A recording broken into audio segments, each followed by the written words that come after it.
Across the vast tapestry of human history, some civilizations shine brilliantly.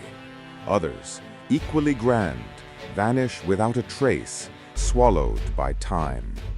For millennia, one such titan lay hidden, the Indus Valley Civilization. Stretching across 1,000,000 square kilometers from Afghanistan to India, it was one of the world's earliest urban cultures. Contemporaneous with Egypt and Mesopotamia, its cities rivaled their grandeur, yet its name remained almost unknown. Imagine a civilization pioneering urban planning, sophisticated water management, and standardized measurements centuries ahead of its time.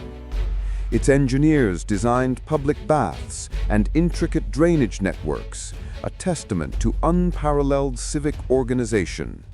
This advanced society also boasted standardized measurements, evidenced by uniform bricks and weights.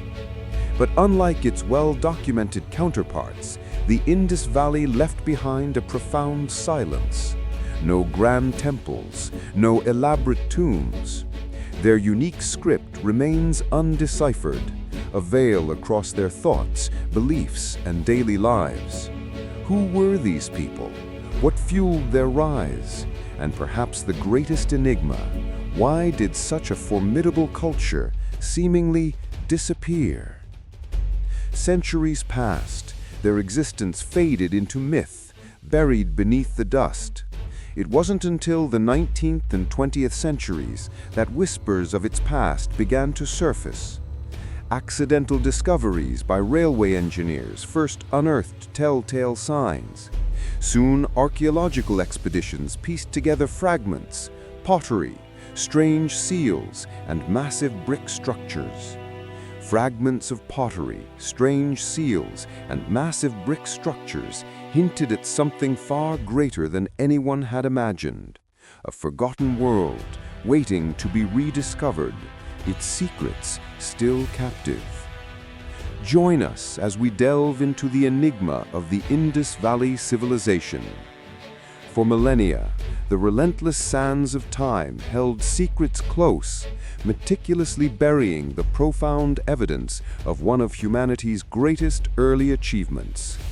Deep within the vast sun-baked plains of South Asia, an entire civilization thrived, flourishing in parallel to the majestic pharaohs of Egypt and the bustling city-states of Mesopotamia.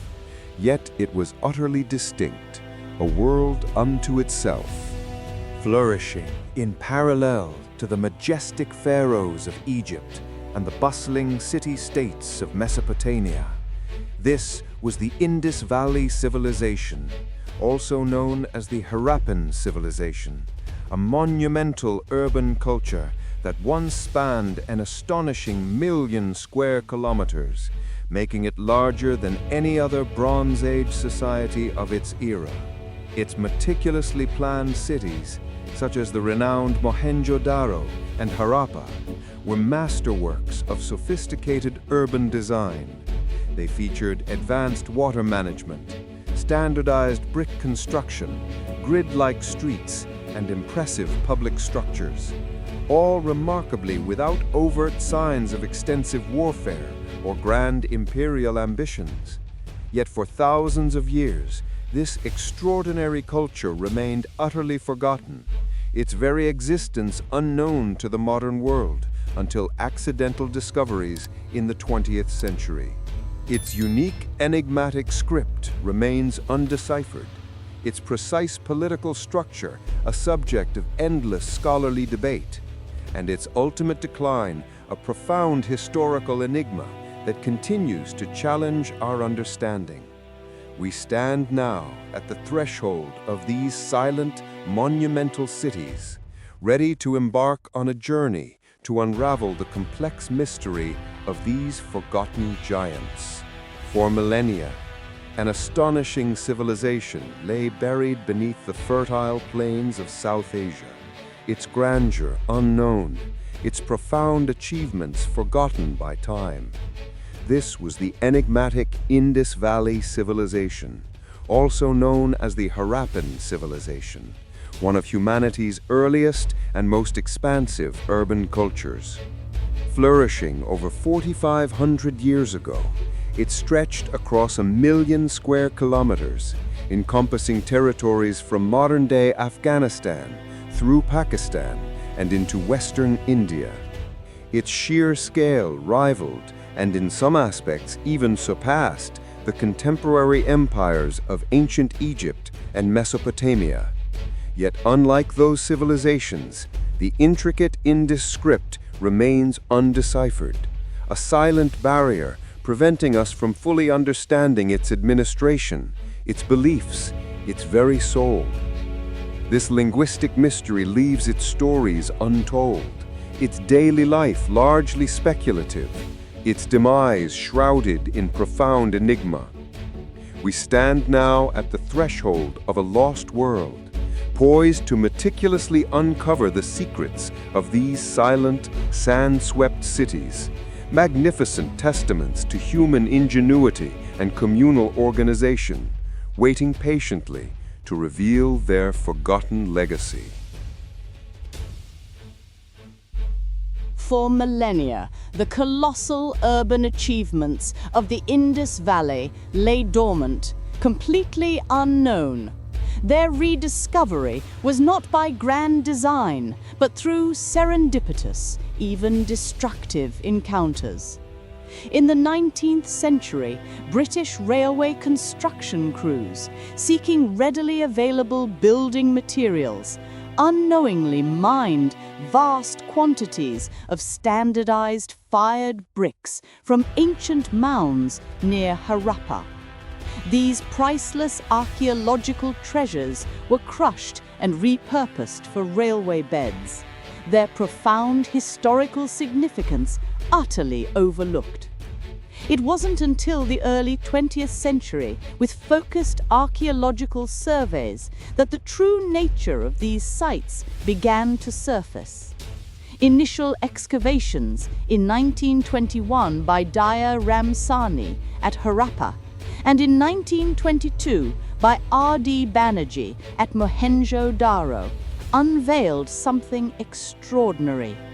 Under the direction of Sir John Marshall, the world quickly grasped the magnitude, not isolated settlements, but vast, meticulously planned cities.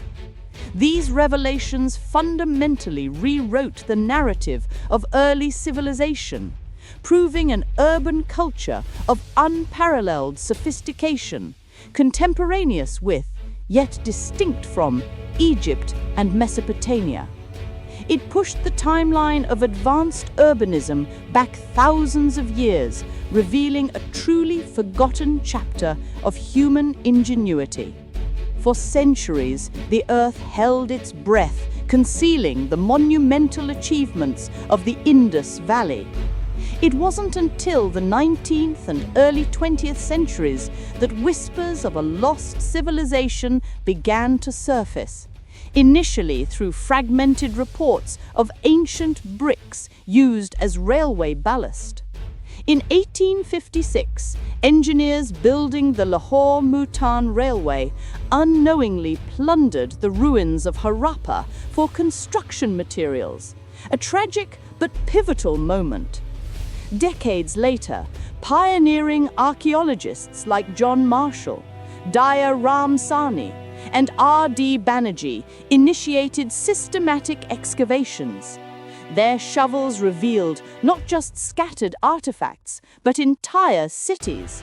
Harappa in 1921, and then Mohenjo-Daro in 1922. These weren't mere settlements, they were meticulously planned urban centers, laid out on a precise grid system, featuring monumental mud brick platforms, well-defined residential areas, and sophisticated public works. The discovery immediately rewrote history. It pushed back the timeline of urban civilization in South Asia by millennia, challenging the prevailing notion that complex urbanism was solely a Western phenomenon from Mesopotamia or Egypt. The sheer scale and intelligent design of these twin cities astounded the world, forcing a profound reevaluation of humanity's earliest endeavors in societal organization. The cities of Harappa and Mohenjo-Daro were not just settlements, they were engineering marvels. What truly set the Indus Valley Civilization apart was its unprecedented urban planning and sophisticated infrastructure.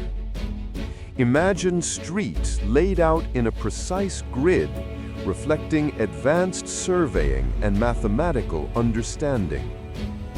A defining feature was their water management.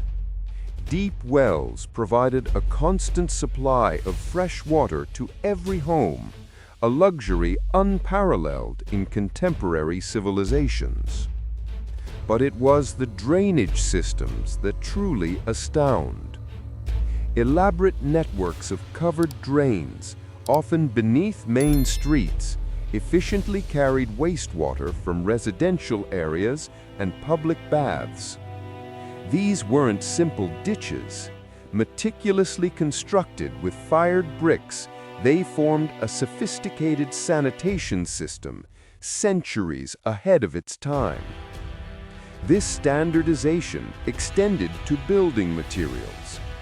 Uniform baked bricks, produced in precise ratios, often 1 to 2 to 4, formed the bedrock of their architecture, from grand public granaries to modest homes. This consistent quality suggests a strong central authority or a highly coordinated craft guild, regulating production across vast distances. From public structures to individual homes, a commitment to cleanliness and order was paramount, reflecting a society deeply invested in its citizens' well-being. Perhaps the greatest enigma of the Indus Valley Civilization lies in its script. Across thousands of artifacts, seals, pottery, tablets, we find an array of symbols, meticulously carved, numbering around 400 distinct signs.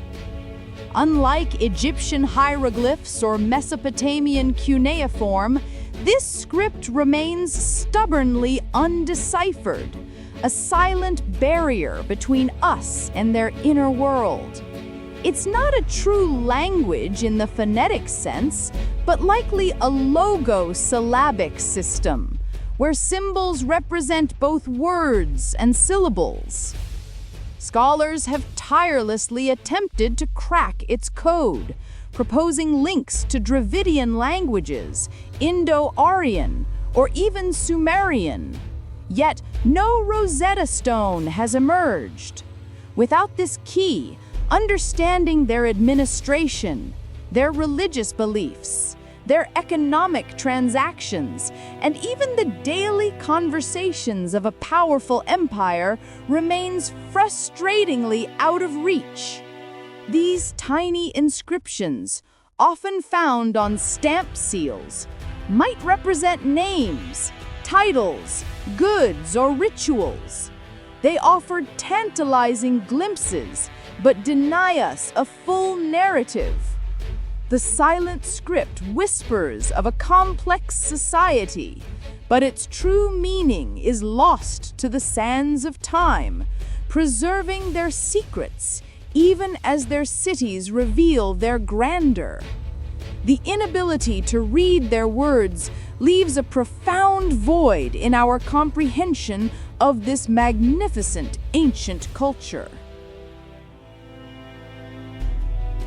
One of the most remarkable aspects of the Indus Valley Civilization is the striking absence of features commonly associated with other great ancient powers. Unlike Mesopotamia's towering ziggurats or Egypt's monumental pyramids, there are no grand temples or royal tombs dominating the Harappan cityscapes. This suggests a fundamentally different relationship with the divine and with leadership, perhaps one less reliant on ostentatious displays of religious or kingly power. Even more compelling is the profound scarcity of evidence for organized warfare. We find no extensive caches of sophisticated weaponry, no bronze swords, no spearheads in abundance, no protective armor, nor city walls specifically designed for military defense against invading armies. While some minor fortifications exist, they appear to have functioned more for flood control or civic demarcation rather than martial protection. The overwhelming impression is of a society that, for centuries, prioritized civic order, extensive trade networks, and sophisticated public works over military might or conquest. This observation profoundly challenges our conventional understanding of early civilizations, which are often characterized by narratives of conquest, conflict, and hierarchical military states. The famous priest-king statue from Mohenjo-Daro, with its serene, contemplative expression, offers a glimpse into a potential elite. Yet its modest scale and the absence of larger-than-life representations speak volumes. Their governance, though clearly effective in maintaining order across vast urban and rural systems, appears to have operated without the visible symbols of coercive force or an absolute monarchy. Was it a mercantile oligarchy, a collective of priest administrators, or a unique, decentralized communal structure unknown elsewhere in the ancient world? The silence of the Indus cities on matters of war and dynastic rule forces us to reconsider the very definition of a civilization. It was a society seemingly built on consensus, ingenious engineering, and a pervasive communal spirit. This peaceful disposition, if confirmed, represents a profound historical outlier, a testament to an alternative path for human flourishing and societal organization. The profound peace and meticulous planning of the Indus Valley Civilization eventually gave way to a mysterious decline. For decades, archaeologists sought a dramatic external cause, but modern scholarship increasingly points towards a more insidious environmental culprit: climate change. Evidence from geological surveys and paleoclimatology suggests a significant shift in monsoon patterns around 1900 BCE. The lifeblood of the civilization, the Indus River system, fed by these seasonal rains, began to fluctuate wildly. Prolonged droughts would have devastated agricultural yields, leading to widespread famine and resource scarcity. Conversely, unpredictable and severe flooding could have destroyed infrastructure, homes, and vital fields. Compounding this challenge was the tectonic instability of the region, which caused significant changes in river courses, notably the Sarasvati-Ghaggar-Hakra river system, once a major artery. As rivers dried up or shifted, entire cities along their banks became unsustainable, forcing populations to abandon their ancient homes. This wasn't a sudden catastrophe, but a slow, relentless environmental pressure eroding the foundations of a complex society, pushing its people towards new, uncertain futures. The mighty cities, unable to adapt indefinitely to a shifting landscape, gradually depopulated, leaving behind a haunting silence. For decades, a compelling yet flawed narrative dominated the Indus collapse. This was the Aryan invasion theory. It posited a violent end, nomadic Indo-Aryan tribes invading. They supposedly conquered indigenous Indus people, destroying their cities. Early proponents cited scattered skeletons at Mohenjo-Daro as battle victims. Rig-Vedic passages also hinted at fortified cities and conflicts. This narrative offered a simplistic explanation for the city's silence. However, archaeological advances began to unravel this theory. The Mohenjo-Daro massacre was re-evaluated. Skeletons spanned centuries. Many showed disease or poverty, not battlefield injuries. It suggested urban decline. Crucially, no widespread destruction, burning, or sudden cultural shift was found. Instead, continuity appeared in ceramics, building, and artifacts. There was no clear invasion layer replacing the existing culture. Rig-Vedic descriptions are now understood as allegorical or from later periods. A definitive blow came from ancient DNA analysis. Genetic studies reveal indigenous continuity across the Indus region. Migrations were gradual diffusions, not a sudden, violent conquest. Wholesale population replacement has largely been disproven. Evidence now points to a multi-causal decline: environmental, resource, internal factors. The Indus civilization fragmented and transformed, not conquered. Its people migrated, adapting, carrying culture with them. The Aryan invasion theory, a product of its time, serves as a reminder. It underscores the constant need for critical reevaluation in historical truth. The grand narrative of a single cataclysmic end to the Indus Valley Civilization now yields to a more nuanced understanding. Evidence points to a prolonged period of environmental stress, internal shifts, and widespread migration. This was not a sudden, violent collapse, but a gradual dissolution. Around 1900 BCE, profound regional changes began to grip the subcontinent. Climate models suggest significant shifts in monsoon patterns. This led to reduced rainfall in western regions and the drying up of vital river systems like the ancient Gagar Hakra.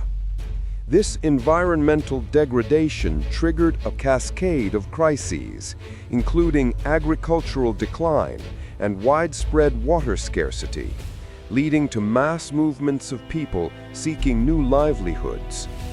Urban centers, once meticulously planned, show signs of severe stress. Mohenjo-Daro, for instance, reveals haphazard construction atop older, orderly structures. This indicates a strain on resources and governance. Standardized weights and measures, once ubiquitous, became less common, suggesting a decline in centralized administration and trade networks. The uniform cultural markers of the mature Harappan phase fragmented into distinct regional variations. Rather than vanishing, the civilization decentralized. Populations gradually abandoned the largest cities in drying western regions, migrating eastward towards the fertile Gangetic plains and southward into vibrant Gujarat.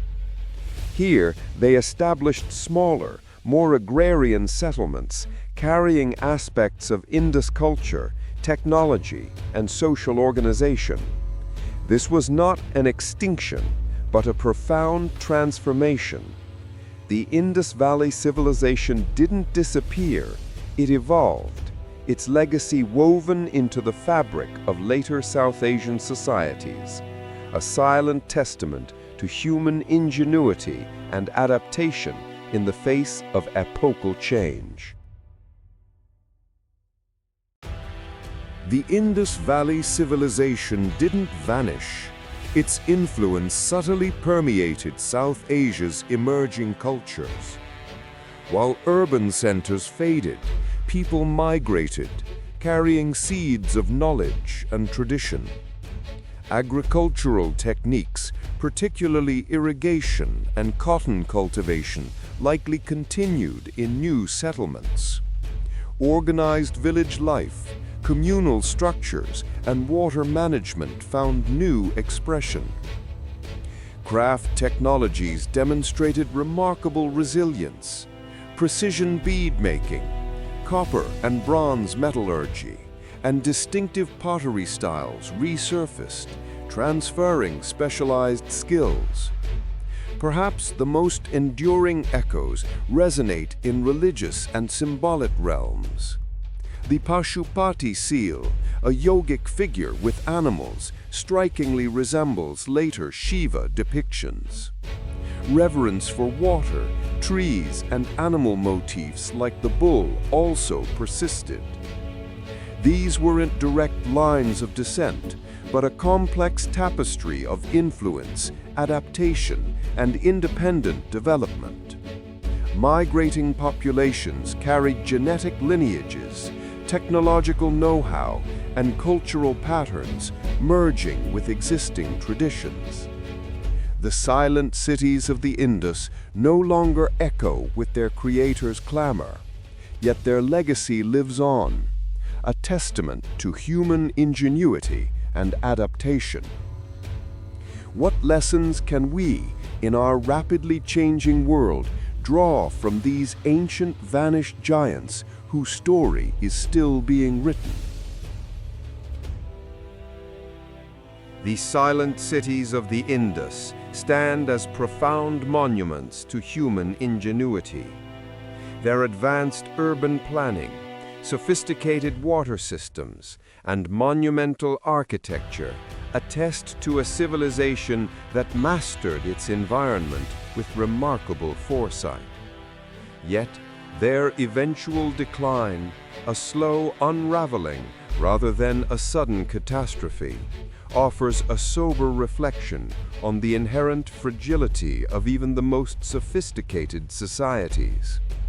It reminds us that environmental shifts, resource depletion, and internal societal dynamics can challenge the very foundations of human progress, often in ways that are difficult to predict or prevent. The Indus story also speaks to resilience, not just of the people who adapted and migrated, but of the cultural threads that persisted, subtly weaving into the fabric of later South Asian traditions. It underscores the profound interconnectedness between humanity and its environment, a timeless lesson echoing from the ancient past into our present. As we confront the challenges of climate change and resource management today, the enigma of the Indus serves as a powerful cautionary tale and an inspiring testament to human adaptability. What enduring wisdom can we glean from these vanished giants whose silent ruins continue to speak volumes about our shared human journey and the delicate balance required for civilization to thrive?